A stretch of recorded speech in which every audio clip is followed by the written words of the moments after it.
India की अगर आप स्टोरी देखोगे 4 साल पहले कितने यूनिकॉर्न थे और आज के टाइम में 1 साल में कितने यूनिकॉर्न बनते हैं, तो आप खुद ही बोलोगे यार क्या धंधा जनरेट हो रहा है इंडिया में। और मैं ये नहीं कह रहा कि सिर्फ सीनियर लोग ही कर रहे हैं, बट बहुत सारे यंग लोग हैं। मतलब I am a big fan of Zerodha.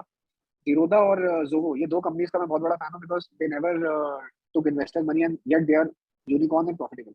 So hello guys, आज हमारे साथ हैं Akash Garg sir. Akash Garg sir brand hawkers company को फाउंडर हैं, जो कि e commerce solution provider company है। So hello sir. Hi hi अबे, कैसे हो? Good evening. Good evening sir. Sir हमारे व्यूअर्स को अपने बारे में कुछ इंट्रोड्यूस कीजिए। जी, हेलो हेलो एवरीवन। मेरा नाम आकाश गर्ग है। और मैंने ब्रांड हॉकर्स आज से तकरीबन 5.5 साल पहले, 5 साढ़े 5 साल पहले शुरू किया था। मेरी जर्नी कुछ इस तरह रही है कि मैंने पहले अबे की तरह बीटेक किया है। 2013 में मैंने बीटेक कंप्लीट किया इंद्रप्रस्थ, गुरु गोविंद सिंह इंद्रप्रस्थ यूनिवर्सिटी दिल्ली से। वहां से फिर मैंने कैट का एग्जाम दिया और उसके बाद I got into MBA. MBA मैंने दिल्ली यूनिवर्सिटी से किया है, north campus, Delhi school of economics है। वहां से मैंने एमबीए इंटरनेशनल बिजनेस में किया। वहां से मुझे कैंपस पे जैसे एमबीए में कंपनीज आती हैं प्लेसमेंट्स के लिए, वहां से मेरे को जॉब मिली shopclues.com में। शॉपक्लूज जो है उस टाइम पे टॉप 5 और टॉप 3 ई कॉमर्स प्लेयर्स में से एक था। तो शॉपक्लूज का जर्नी कुछ ऐसा था कि वो लोग ऑनलाइन सेल करते थे, बट उनका जो प्रोपोजिशन तो बड़ा यूनिक था। बट उसको मैं आपको और डिटेल में एक्सप्लेन करता हूँ आगे। शॉपक्लूज में मैं 2 ढाई साल रहा, उसके बाद मुझे समझ आया कि यार ई कॉमर्स में सेलर सर्विसेज में बहुत बड़ा स्कोप है। बहुत सारे सेलर्स हैं जिनको ऑनलाइन, जिनके पास प्रोडक्ट्स बहुत अच्छे हैं, विजन बहुत अच्छा है, बट उनके पास सोल्यूशन नहीं है, उनके पास सोच नहीं है, या उनके पास तरीका नहीं है। तब हम दो या तीन लोगों ने मिलकर हमने ब्रांड टॉकर्स को शुरुआत किया। और वहां से हमने धीरे धीरे धीरे धीरे अपने बिजनेस मॉडल को एस्टैब्लिश करने में हमें कम से कम 1.5 साल लग गया। सबसे अच्छा हमारा जो पैशन था वो काफी इंटैक्ट रहा। हमने ये नहीं सोचा कि हमें एकदम से 4x 5x 10x करना है। हमने सोचा कि अपने पहले बिजनेस मॉडल को स्ट्रांग बनाएंगे और सॉरी, उसके बाद हम मार्केट में लेके डिफरेंट डिफरेंट कंपनीज के पास जाएंगे। और आज हमें लगभग 5 साढ़े 5 साल हो गए। हमने अपनी 5 साल की जर्नी में लगभग 200 ब्रांड्स के साथ काम किया है। और करंटली मेरी 40 लोगों की टीम है। और हम at any given point of time 35-40 brands के साथ काम करते हैं, जिसमें से कुछ इंडियन है और काफी सारे ग्लोबल ब्रांड्स भी हैं। Great sir. तो सर ब्रांड हॉकर बेसिकली किस टाइप की कंपनीज के टारगेट करती है, किस प्रकार का काम मार्केट में करती है सर, थोड़ा सा वो एक्सप्लेन कीजिए। जी, तो जब हमने ब्रांड हॉकर शुरुआत की थी, तो क्योंकि मैं शॉपक्लूज से था, तो मेरा माइंडसेट ये था कि यार सेलर्स को ऑपरेशन में बहुत प्रॉब्लम आती है।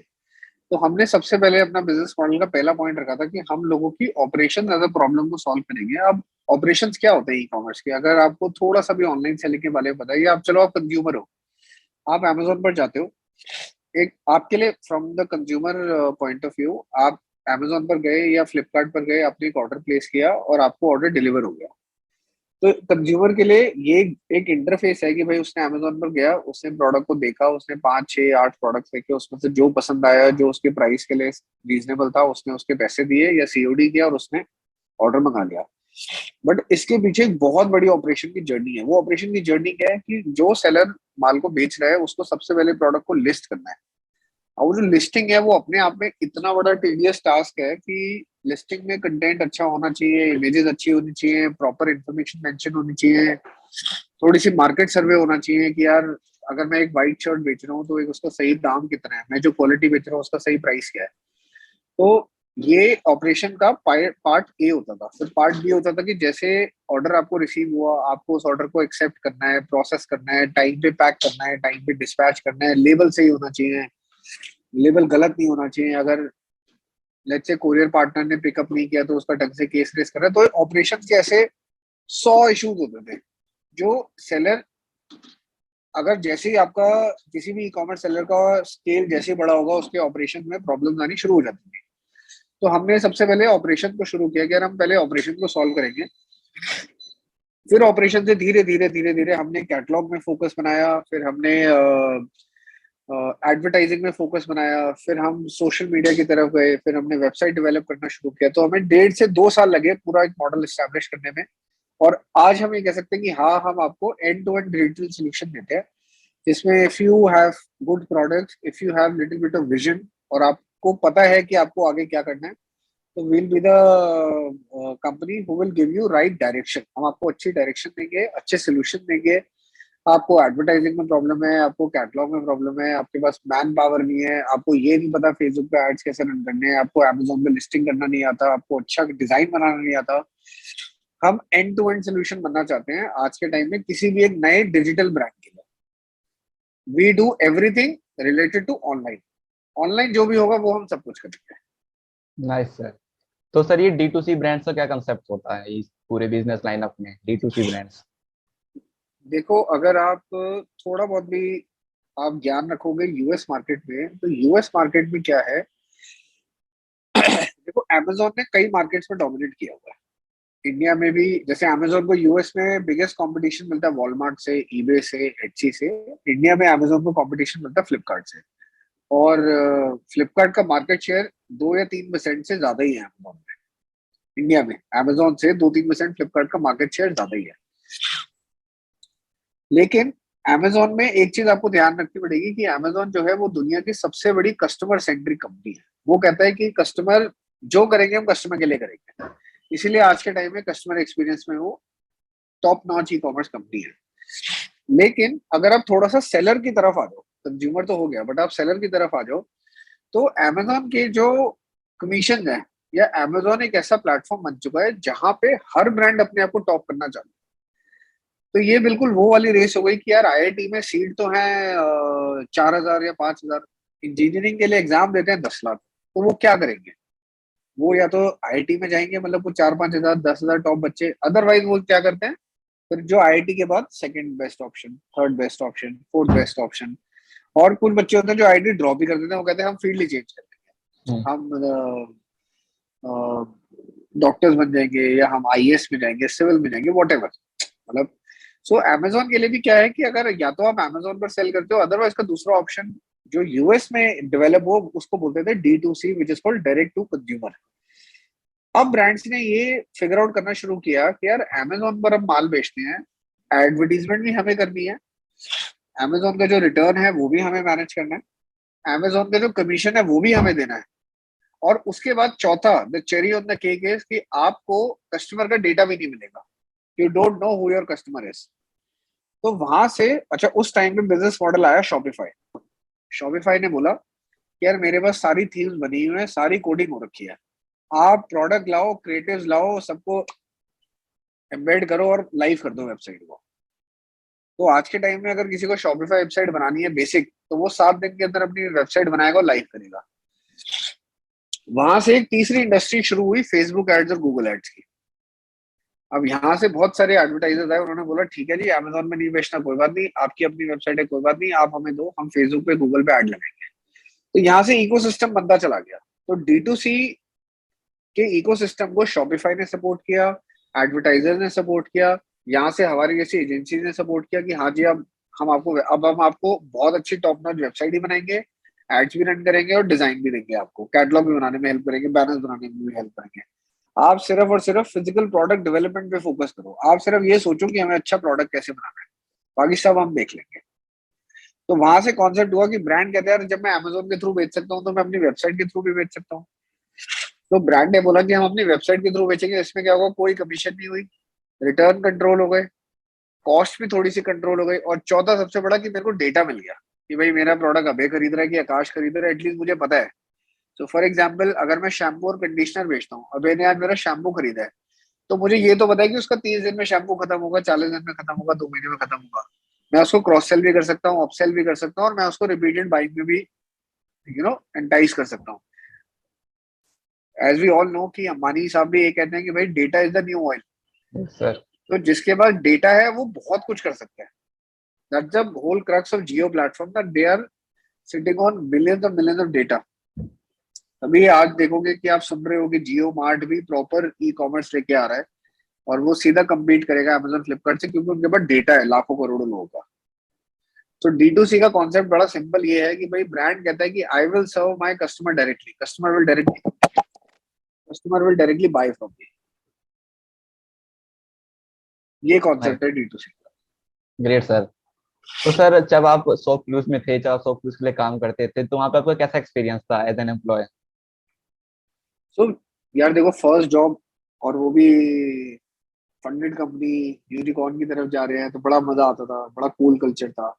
And I happen to be work with बहुत अच्छे लोगों के साथ काम किया है। सो मेरे दो बॉस रहे शॉप क्लूज में। एक बॉस आज के टाइम में यूएस जा चुके हैं, ईबे में ही is some category head at a very senior position. जो दूसरा बॉस है, वो आज के टाइम में शॉप क्लूज के एक्टिंग सीईओ है। सो मेरा एक्सपीरियंस बहुत ही अच्छा रहा, और मैंने वहाँ पे as a international sourcing manager join किया था। और मैं चाइना से प्रोडक्ट्स को सोर्स करता था, क्योंकि मेरा इंटरनेशनल बिजनेस में मैनेजमेंट का एक्सपीरियंस था, मतलब इन टर्म्स ऑफ एजुकेशन। तो हम चाइना से प्रोडक्ट्स को सोर्स करते थे और अपने प्लेटफॉर्म पर सेल करते थे थर्ड पार्टी सेलर्स के लिए। तो वहां से मैंने नॉट ओनली बिजनेस, बट मैंने बहुत कुछ सीखा, क्योंकि तब हम फ्रेशर्स थे। तो नंबर वन की लीडरशिप स्किल्स क्या होती है, जो मेरे बॉस थे वो कैसे बहुत सारे लोगों को मैनेज करते थे, कैसे काम को मैनेज करते थे, और सॉरी, ऑर्गेनाइजेशन स्ट्रक्चर क्या होता है, ये हम मेरे लिए सीखना बहुत जरूरी था। कि भाई एचआर डिपार्टमेंट कैसे फंक्शन करता है, मार्केटिंग डिपार्टमेंट कैसे फंक्शन करता है, वो आपस में कम्युनिकेट कैसे करते हैं, हायरार्की क्या होती है। तो आई थिंक ये दो तीन बड़े इंपॉर्टेंट लेसन थे मेरे लिए, कि आप एक तो आपको बहुत डिफरेंट अप्रोच या बहुत डिफरेंट माइंडसेट ऑफ पीपल के साथ काम करने को मिलता है। बहुत सारे अक्रॉस द लेवल्स आप काम करते हो, और आपका छोटे से जो वर्क फंक्शन आपको एलोकेट होता है, उससे कैसे बड़ा आउटकम निकल के आता है। Great sir. ये तो सर आपको क्या लगता है कि शॉप क्लूज का जो फ्यूचर है इंडिया में अब कैसा रहने वाला है? अमेजोन, फ्लिपकार्ट डोमिनेट कर रही है ई कॉमर्स इंडस्ट्री, तो शॉप क्लूज का क्या या फ्यूचर देखो, रहेगा इंडिया amazon amazon फ्लिपकार्ट बहुत डोमिनेटिंग है। मतलब आई थिंक आज के टाइम में वी कांट इवन कंपेयर, कि शॉपक्लूज को कंपेयर भी करना सही होगा अमेजोन में, इस अमेजोन फ्लिपकार्ट में। बट शॉपक्लूज की एक बात हमेशा से अच्छी थी, कि उन्होंने अपने आप को नीश सेगमेंट रखा हुआ था। सो शॉपक्लूज इज लाइक, आपको पिंक टी शर्ट खरीदनी है, non branded,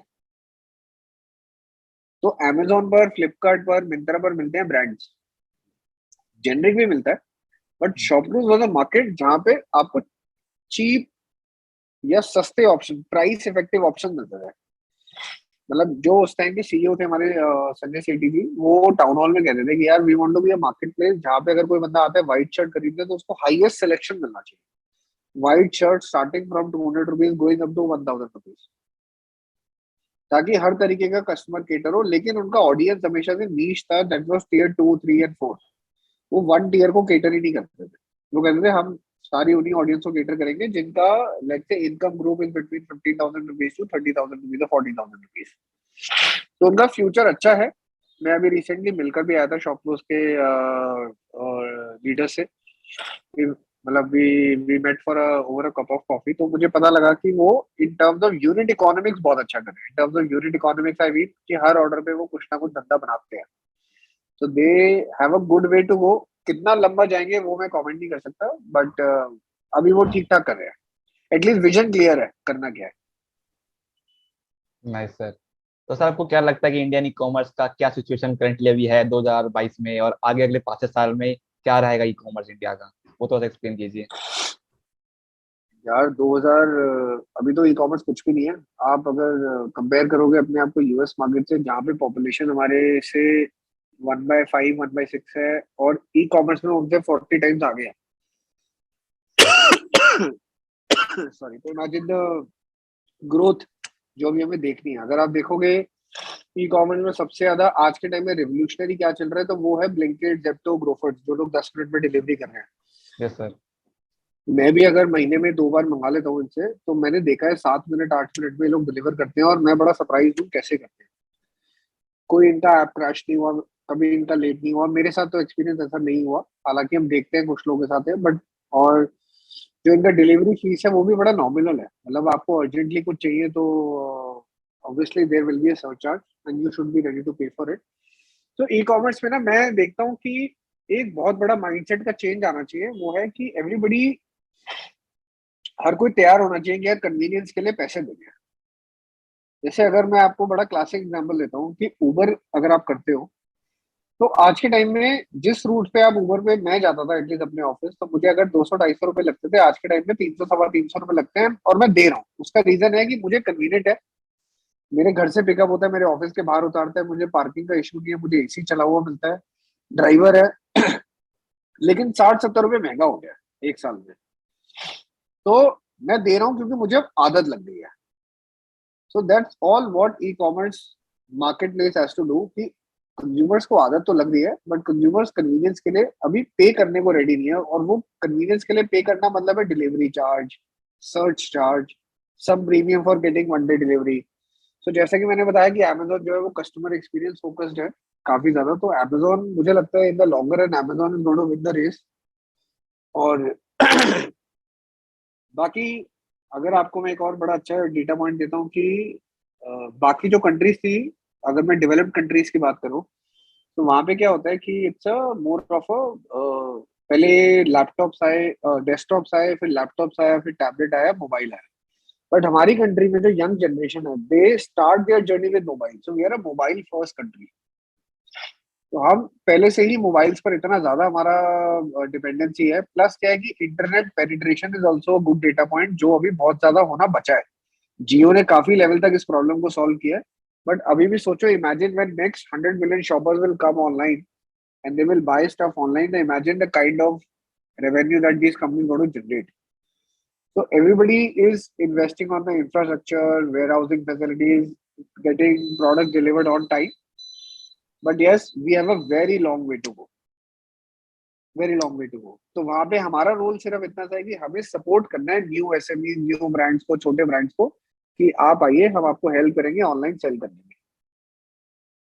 great sir. Sir 2020 के बाद लॉकडाउन से लगा है काफी सारे नए ई कॉमर्स बिजनेस मार्केट में आए हैं, और ऐसे में सर न्यू जनरेशन भी जो सर अभी 16 ईयर 17 ईयर की एज में है वो भी सर ई कॉमर्स बिजनेस में आ रही है। तो आपको क्या लगता है कि ये जो नई जनरेशन आ रही है किस प्रकार से काम करने वाली है ई कॉमर्स में?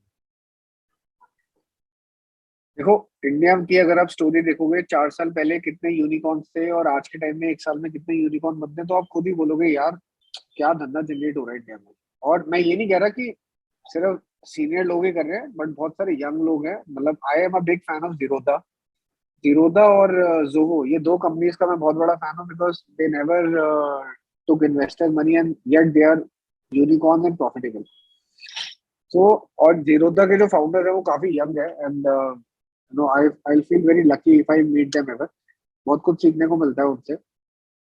तो आज के टाइम में क्या है कि जो यंग जनरेशन आ रही है ना, वो ऑलरेडी इतना कुछ देख चुकी है। और स्पेशली मैं आपको बता दूं कि specially after Walmart acquisition of Flipkart, उसके बाद this entrepreneur journey has, you know, the scale has increased to 5x 6x। मतलब everybody is now thinking कि यार कुछ अपना बिजनेस करना है, कुछ अपना बिजनेस करना है। तो बहुत छोटी सी उम्र में लग जाता है। और मुझे लगता है कि ये जो लोग हैं, ये when we'll turn 40, जब ये 20-22 वाली जनरेशन आएगी, तो मतलब ये हमें पीछे छोड़ देगी बिल्कुल। बिकॉज एक तो क्या है कि अपॉर्चुनिटीज आज के टाइम में इमेंस है। लर्निंग के जो तरीके हैं वो इतने ज्यादा बढ़ गए हैं, जो शायद आज से 10 साल पहले इतने वाइड नहीं थे। 10 साल पहले क्या होता था कि अगर आप सुनते हो कि भाई इंजीनियर बनना है, तो शायद एमबीए कर लेना है और फिर कहीं पे जॉब कर लेनी है। बट आज के टाइम में ऐसा नहीं है। आज के टाइम में एजुकेशन की भी अगर मैं बात करूं, तो एजुकेशन में इतनी फील्ड्स हैं कि बंदे के पास ऑप्शन है। अब थोड़ा सा मुझे लगता है कि वो माइंडसेट चेंज हो रहा है कि एजुकेशन में ही इंजीनियरिंग ही सिर्फ एक ऑप्शन नहीं है, डॉक्टर बनना ही एक ऑप्शन नहीं है, और भी बहुत सारे ऑप्शन हैं। तो सिमिलरली एक नई फील्ड भी आ रही है कि वेल एंटरप्रेन्योर बनना is also a kind of a career journey. उसमें ये जरूर होता है कि कुछ लोग 30 साल की उम्र में बनते हैं, कुछ 40 में, कुछ 50 में, और कुछ बहुत ब्रिलियंट मैं बच्चे देखता हूँ कि जो 20-22 में ही इनोवेशन कर रहे हैं। मैं 2-3 बच्चों को मेंटोर भी कर रहा हूँ, वो are at the age of 23-24। वो अपने प्रोडक्ट पे काम कर रहे हैं, मैं उनको मार्केटिंग में, स्केलिंग में हेल्प कर रहा हूँ। तो और मतलब I am fascinated by the way they think कि यार इसको ऐसे भी कर सकते हैं। क्योंकि प्रोडक्ट लेवल पे सोचना सबसे बड़ा पहला नो ट्रेट होता है एंटरप्रेन्योर का, कि भाई वो पहले अपने प्रोडक्ट को तो सोचे कि उसको क्या देखना चाहता है, वो कौन सी प्रॉब्लम को सॉल्व कर रहा है। उसके बाद हमारा काम शुरू होता है मार्केटर्स की, भाई हम उसको मार्केट करें, स्केल करें, हेल्प करें, इम्प्रोवाइज करें। But as you rightly mention कि जो 20 साल 22 साल की उम्र में आ रहे हैं, उनके काफी मतलब कुछ लोग तो काफी ज्यादा एडवांस है, हमसे भी काफी ज्यादा एडवांस है। और मतलब the kind of opportunities that are there in the market, मुझे लगता है कि जो ये सिनेरियो है यूनिकॉर्न्स का, जितने यूनिकॉर्न आज हम एक साल में देखते हैं, हो सकता है 5 साल बाद उतने यूनिकॉर्न हम विद इन 3 मंथ या विद इन 2 मंथ देखेंगे। That's the kind of speed हमारी इंडस्ट्री पकड़ रही है। Nice sir. सर आप ब्रांड हॉकर से सर को फाउंडर है, तो आपको क्या लगता है कि ऐसी क्या 3 वैल्यूज एक को फाउंडर में होनी चाहिए कि वो कंपनी को लीड कर सके? तो सर वो क्या 3 वैल्यूज आप मेंशन करना चाहोगे? यार स्टार्टिंग में हमें लगता था कि को फाउंडर को बहुत एक्स्ट्रा लेवल पे जाके इंटेलिजेंट होना चाहिए, बट ऐसा कुछ नहीं है। को फाउंडर को सबसे पहले तो एक विजन होना चाहिए कि यार करना क्या है मुझे लाइफ में, प्रॉब्लम कौन सी सॉल्व करनी है।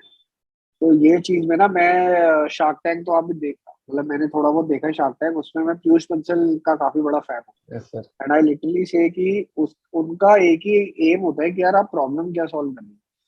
सो आई फील कि प्रॉब्लम सॉल्विंग एबिलिटी सबसे पहला होना चाहिए। दूसरा, आपको पीपल मैनेजमेंट स्किल्स होनी चाहिए।